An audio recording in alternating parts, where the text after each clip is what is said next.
Hi, and welcome to our Learn to Code workshop from Codeup.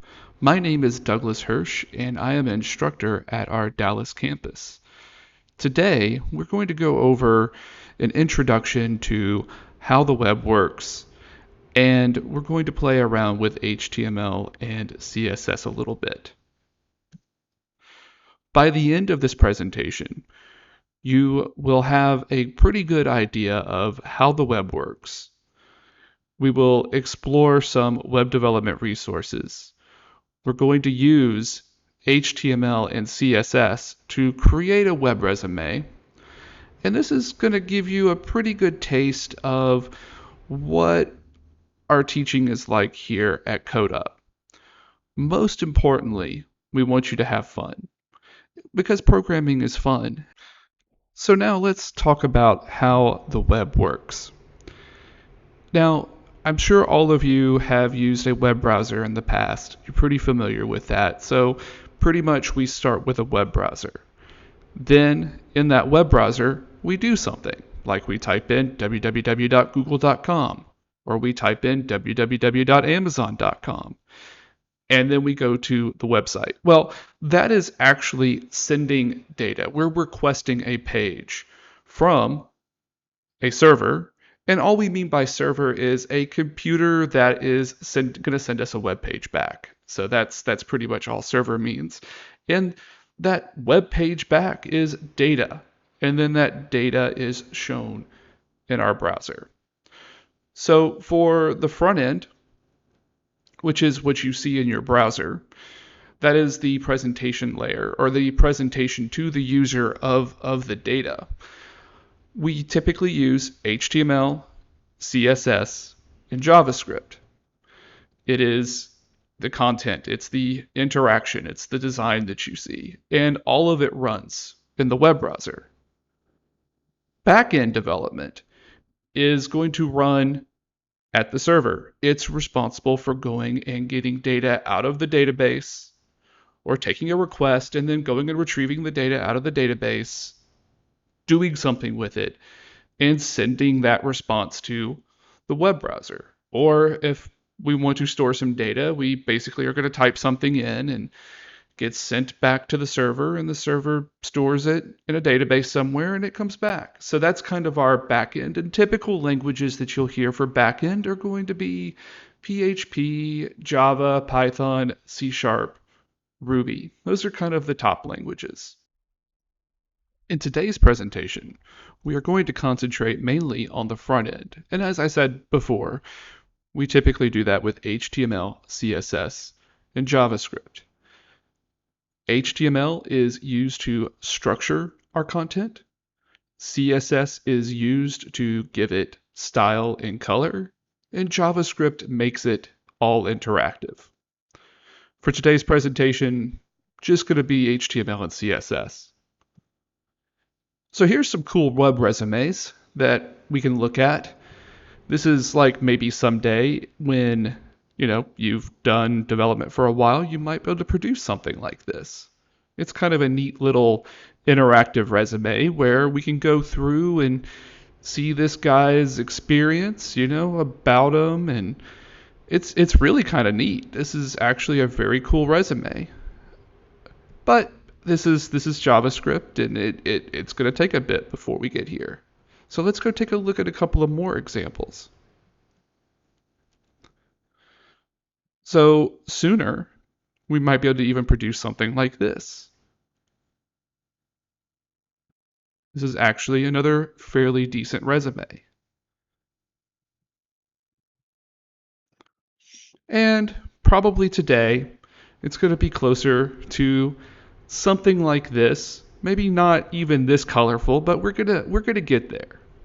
So the next thing we're going to do is create an account on codepen.io. So right now, open your browser and go to codepen.io and sign up for a free account.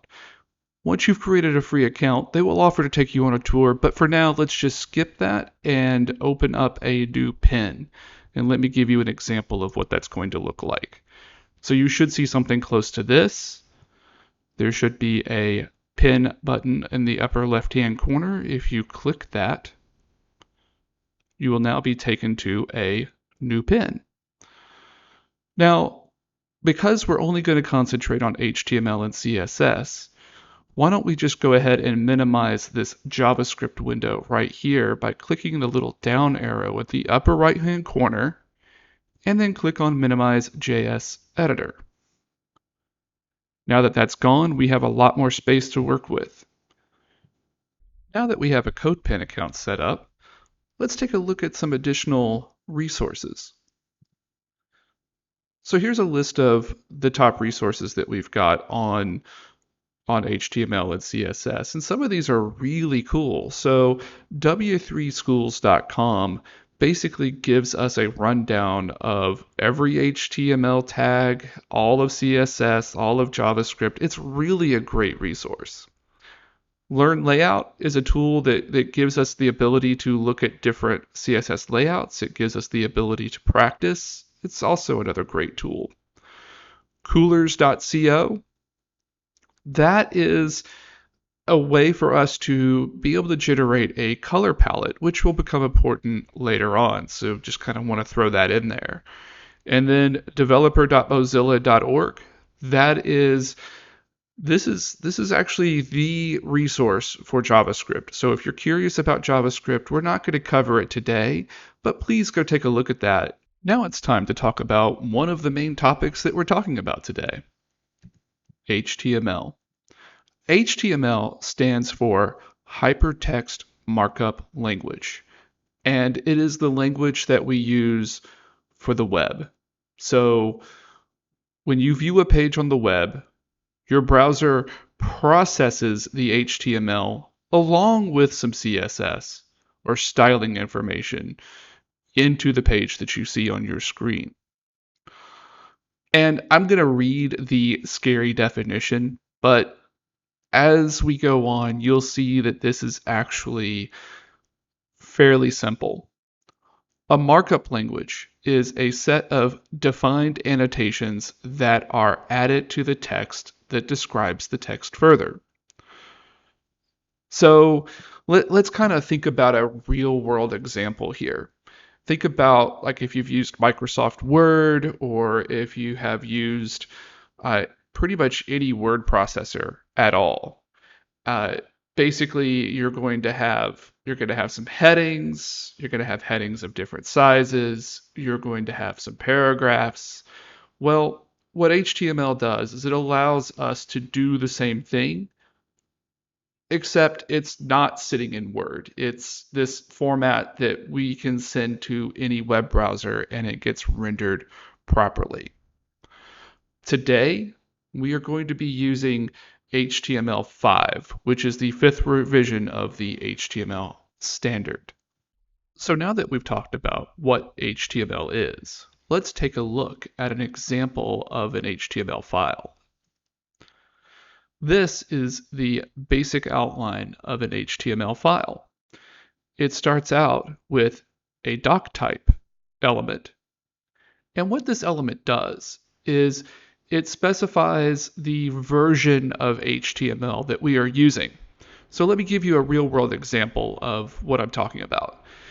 Recently, or I should say this year, we have what is called the Real ID that is coming into effect. So our driver's license is now more secure.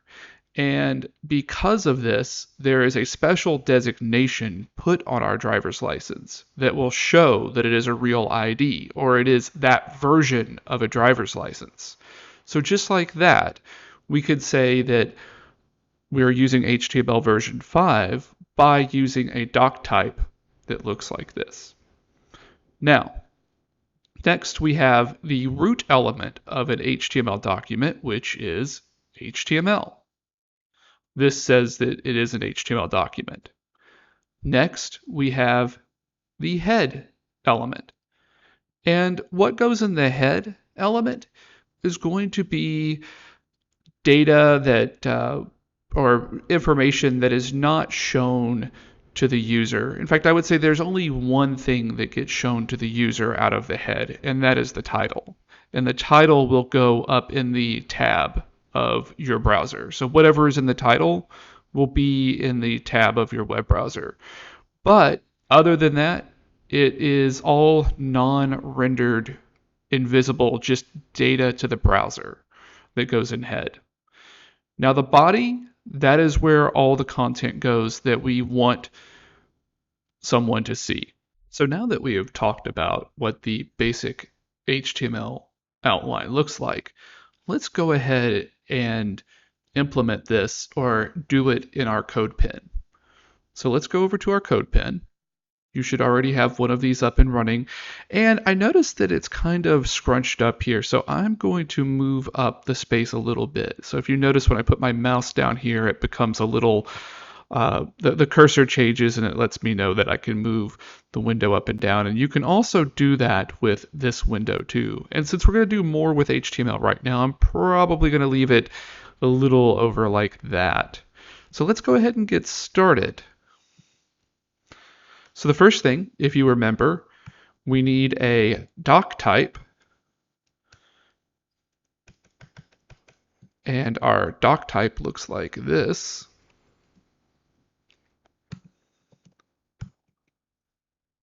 HTML. And then the next thing we need to do is create an HTML element.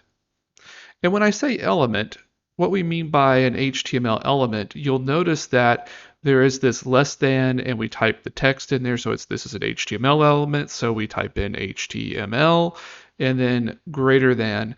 Well, that opens it. To close it, I just come down here and type in another one, another less than, and a / HTML. That closes the element. Now, the next thing we need to do is implement or create a head element. And that is just simply what we did before.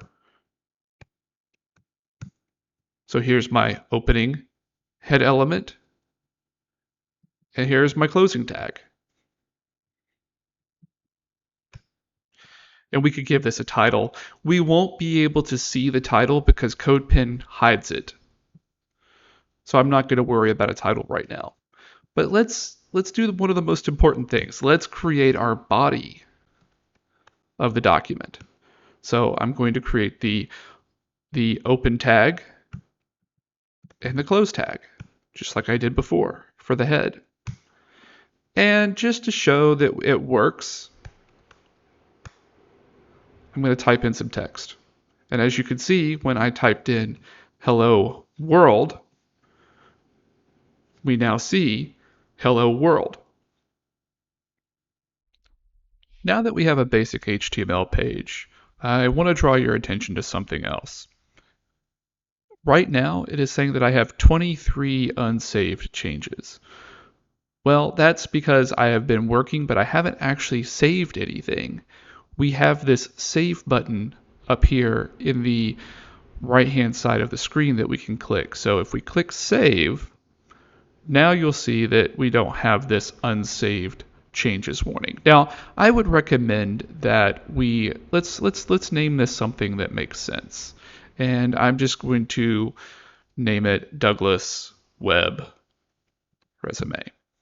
It also looks like that once I did save my changes, that it changed my layout back to the default layout. So again, I'm going to go into the upper right-hand corner of the JavaScript pane here, and I'm going to click Minimize JS Editor, and I'm just going to expand by moving my mouse down to where the cursor changes to let me know that I can move things up a bit. I'm just going to move that up a little bit.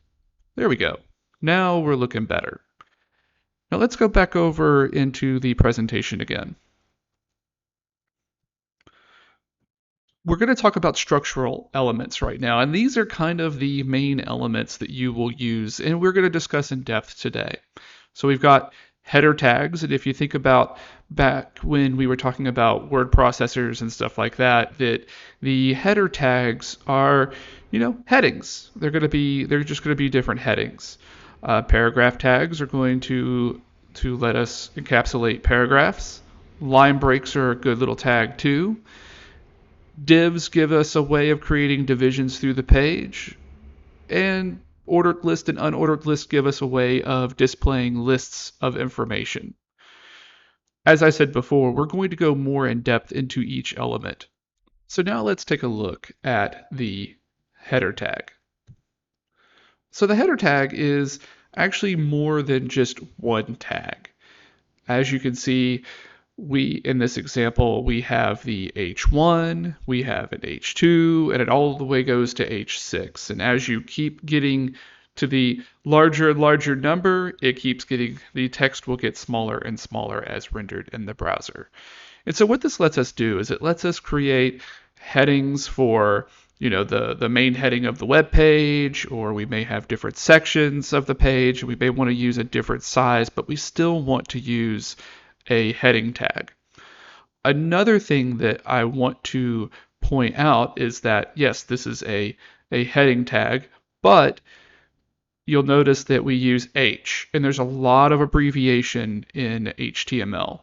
So headings are going to be an H, paragraphs are going to be a P, as you'll see later, and that is just one of the things I want you to keep an eye out for. It reduces typing, and as you can see, we do have to type these. So that is that. Anyway, now let's take a look at what a heading might look like. Let's go back over into our resume example, and I am going to delete my hello world text, and let's create a H1 or a heading tag, and I'll just put my name in there.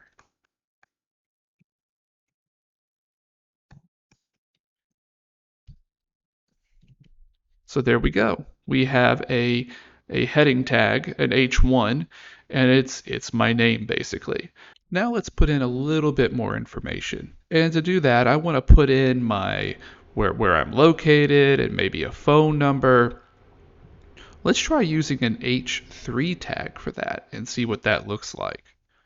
So I am in Dallas, Texas, and my awesome fake phone number is 123-123-1234. There we go. I think that looks good. Now, we do have a couple of more sections in a resume. I think today we'll just look at experience. So I'm going to use an H2, and we're just going to put in the word experience. So we have basically our main heading at the top, which is my name. We have a H3, which is a location and telephone number, and then a section. And of course, we could make more sections too. Like, for instance, we could say education and make that an H2. And what I hope you see is that as we go down through these sections, we are using the headings, and we use headings of different sizes, but it actually is starting to create an outline of the document. There's one last thing that I'm going to do with headers, and that is add a couple of items under experience. And for that, since we used H2 for our sections, I'm going to use an H3. And so for that, I will say Codeup is where I work, and I am a web development instructor. I'm going to close that H3. And, just to illustrate, I'll put another job in there. So let's just go H3 and Acme. Let's just say software developer. We're going to close that H3 tag. And there we go. The next tag that we're going to talk about is the paragraph tag. So now let's go back to the presentation. Paragraphs. So the paragraph tag, there's not a whole lot to it.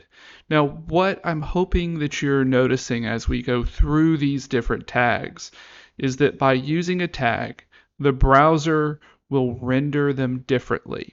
So when we used an H1 tag, it was really large and bold. When we used an H3 tag, the size of the text is going down, and as we go higher and higher and higher, the size of the text goes down. So a paragraph tag simply means that we're just going to put a paragraph in there, and the only thing that the browser does when it renders it is it makes sure that there's a line above it and a line below it. There's some space above and below a paragraph. So let's go take a look at what this looks like in our example. So where I want to use this is right under one of our jobs under experience. Let's create a paragraph tag. And inside this paragraph tag, let's just put some text in here. Now I could go and do a description about the job, but let me show you a little tip. In CodePen, if you need to put a bunch of text out there, we can type in the word lorem, Lorem, and hit the tab key, and a bunch of text will show up. And as you can see in our example, like I said before, there's a line above it, there's a line below it. It's all good. And then we can do the same thing under our Acme job. We'll create another paragraph. And let's just type lorem in there again and press tab. Okay, so this shows the use of a paragraph tag. And again, like I said, it renders it. It's not bold at all. It's just a paragraph. So now that we've talked about the paragraph tag, let's talk about another situation. So in this paragraph, what if I wanted a new line after this word right here? And as you can see, that word, the way the browser renders out a paragraph is from left to right, all the way from the left-hand side of the browser to the right-hand side of the browser. There's no line break in there. But what if I wanted the extra line? So I could try pressing enter.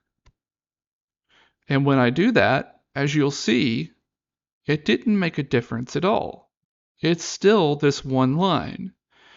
Now we have a way to handle this, and that is the next tag that I want to talk about. It is the line break tag.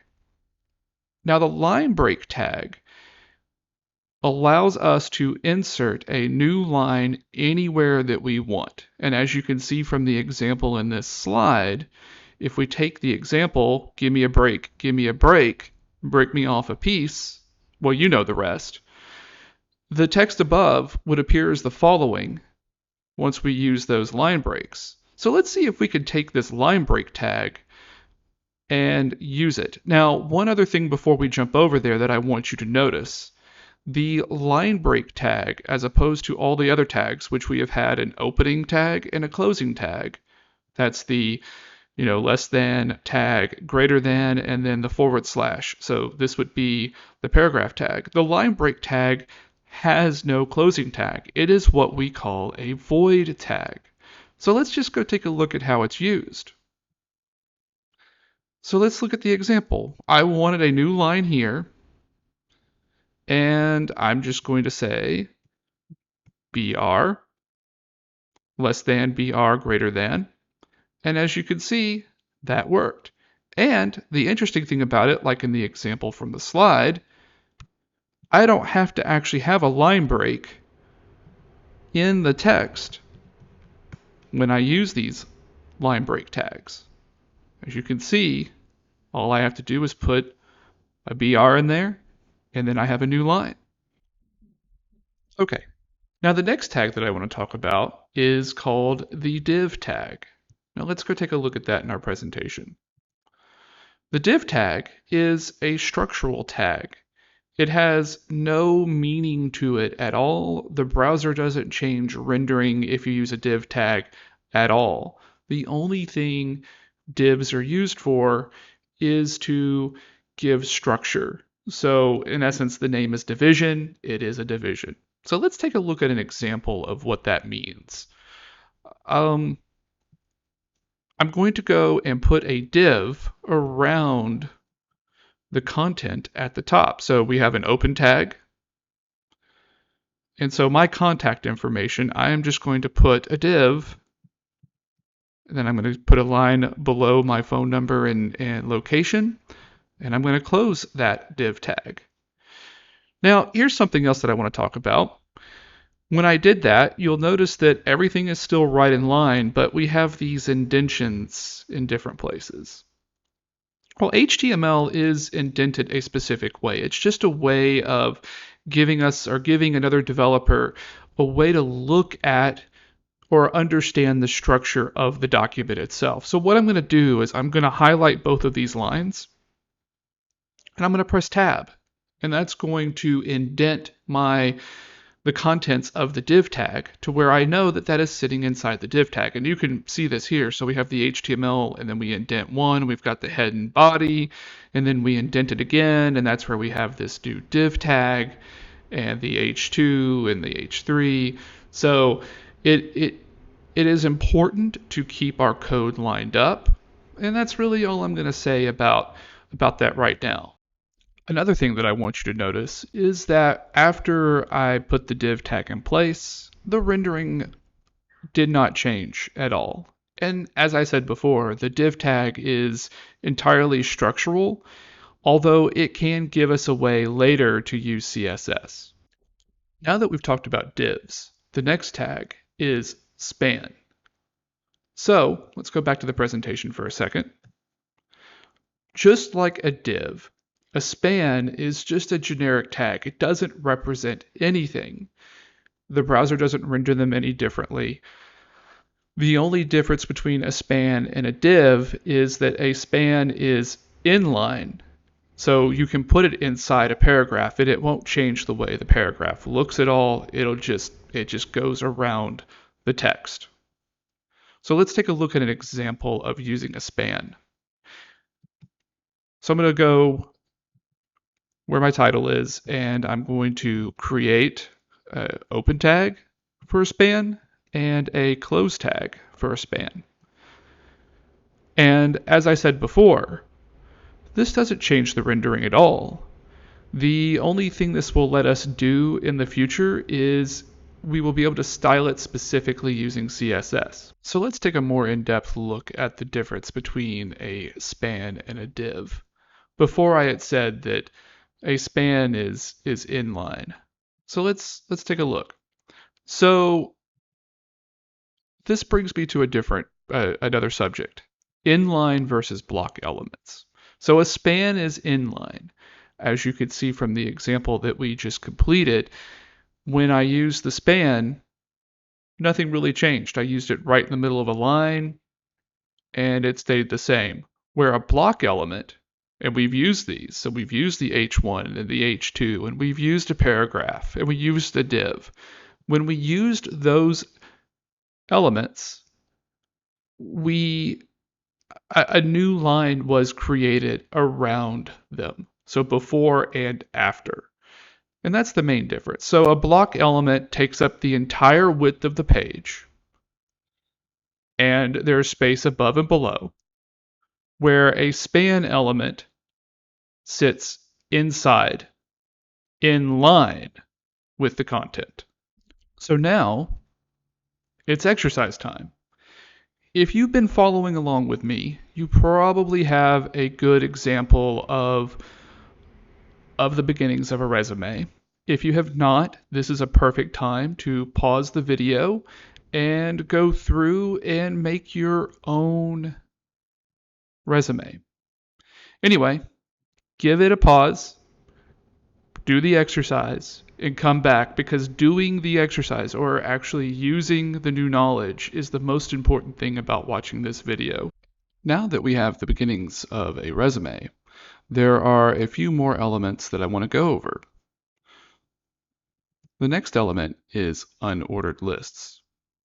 Now, unordered lists just give us a way to be able to list out items or list out content or display lists of content in a way that makes sense. So if you look at the example, you'll see that we have this UL. Remember, we do abbreviate a lot in software development, especially in HTML. So UL just stands for unordered list. And inside this UL, we have 3 list items. And again, LI, list item. This will look something like the bottom down here. let's take a look at what this will look like in our web resume. So switching back to our web resume, let's go down to one of the jobs. So let's go down to, let's just say the software developer, right? Let's go under here, and I want to create an unordered list. So I'm going to say open the tag UL less than UL greater than. I'm going to go ahead and close the UL tag by saying less than / UL greater than. And all this does is it makes sure that we close our tags. One of the things I've seen the most when going through these initial Learn to Code workshops is that a student usually will forget to close a tag, and it does all sorts of interesting things in the document. So I like to close my tags as I'm working through things. So in a resume, typically under the paragraph talking about the job, you go through and start talking about maybe certain things that you've done at this job. And at Acme, software developer, let's start out with our first list item, so less than li greater than. And again, like I said, we're going to close the element less than / li, close the tag, and now we can just type in there. Let's just type in one thing. Gather requirements. That's an item that you do as a software developer. And if we scroll down and look at the bottom here, you'll notice that it is now showing up as this bulleted list. Let's add another one. So less than li greater than. What's something else that a developer does? I'm going to write some code.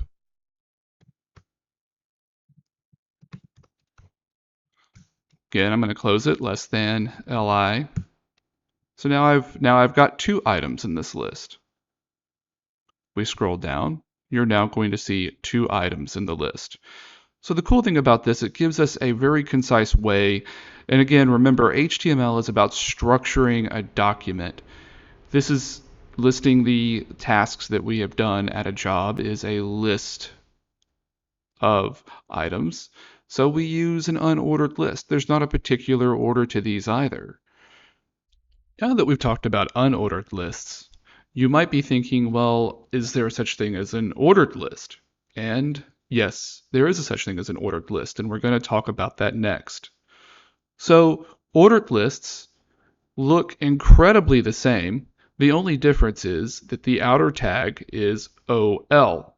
Again, abbreviation for ordered list. We still use the same LI elements within the OL, but it is a different tag on the outside. So the way this would look, instead of just being bullets, we have numbers. First item 1, second item 2, third item 3.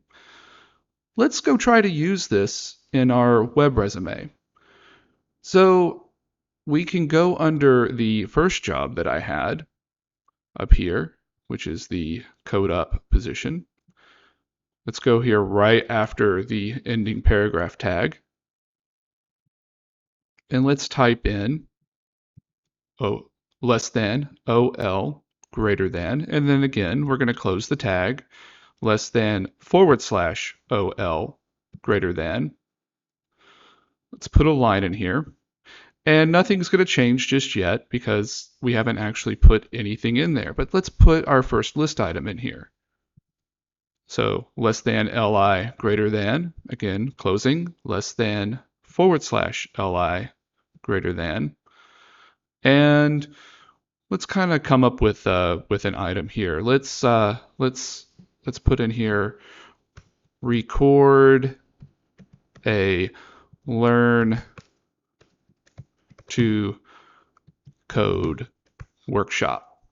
I think that's good for our first task. And as you can see, once we do that, you'll see that now I have 1 sitting next to record a Learn to Code workshop. Number 2, let's just open up less than li greater than, close the tag less than / li greater than. let's come back in the middle here and type in record more videos. And if we scroll down, you'll see that all these items are being added to the list. These are my two list items, and I've got a 1 and 2 next to them. So the only difference between an ordered list and an unordered list is that an unordered list does not do this numbering for us, where an ordered list does. Now that we've talked about unordered lists and ordered lists, let's take a look at, I think, one of the most important elements in HTML. So far, we have displayed a bunch of content, but as you know, you've used the web a lot, you're always clicking on something that takes you to another page. We're clicking on links all the time, and that is the next element that we're going to talk about. Anchor tags. Anchor tags allow us to create links. And the way an anchor tag works, it's just the letter A. Again, another abbreviation. This is also a new topic that you haven't seen yet, but we use the anchor tag and we create what is called an attribute on the anchor tag. So this href is basically saying here is the reference that we're going to make to where we want to go next. And we've just put in google.com, and then inside, the text inside the anchor tag is what's going to be shown to the user of your site. So this would appear as go to Google. See, we put go to Google in here, and we see go to Google right here. Now, let's take a look at how we can use these anchor tags with a link in our web resume. Let's go up to Codeup. And I think it would be a great idea to create a link to Codeup. And we can do this by coming in right here. And I'm just going to type in less than a, greater than. Let's go ahead and close this tag. So less than / a, greater than. I'm going to type in go to Codeup. And then here, what we're going to do is go ahead and put that attribute that we were talking about, that href attribute. Href equals http www.codeup.com. Now, when I do this, you're going to notice that the browser renders that as this blue text with an underline on it, and this means that it's a link. And then also watch my cursor changes to a hand. So this is how we make links to go from pages on different sites. Now, if I were to click on this, it's going to replace the page that I'm looking at right now. So what I'm going to do is on a Mac, this is a 2-finger click, and on a Windows machine, this would be a right click. But I'm going to click on here and say, open in a new tab. And when I do this, as you see, I've been taken to the Codeup website. So that is how we create links from one page to another. So now we've seen how to link from one page to another. Let's check out another tag. What if we want to display an image? I'm sure that you've used the web and you've seen a bunch of websites like Amazon and Google. They all have images on them. So how do we get an image onto a web page? Well, this is the next tag we're going to look at. It is called the image tag. And again, there's an abbreviation. As you can see, it is IMG. And with this tag, we use 2 attributes to tell it where to go get the image from. So as you can see, we are using the SRC, that just stands for source. Source says, go get the image from this location, and this is the image. Alt is an interesting attribute. Alt just means if I were to use a screen reader, it would read that text to me. So it is important to set the alt attribute of the image tag because it gives people a little bit of help if they actually don't see the image. Additionally, if the image is unavailable, that content of the alt attribute will be displayed to the user.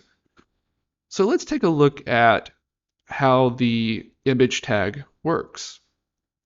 In our web resume, I think it would be a good idea to put an image of myself on here so people can see what I look like. And to do that, I am going to go snatch the image from my LinkedIn profile. So I'm going to go to my LinkedIn profile. And again, this is a two-finger click on a Mac or a right click on a Windows PC, but I am going to click on my image or the picture of me in my profile, and I'm going to click copy image address. Now, I will go back into my web resume, and let's just go right above my name. And so here, remember, the image tag is less than img. And here we're going to say, let's go ahead and close it.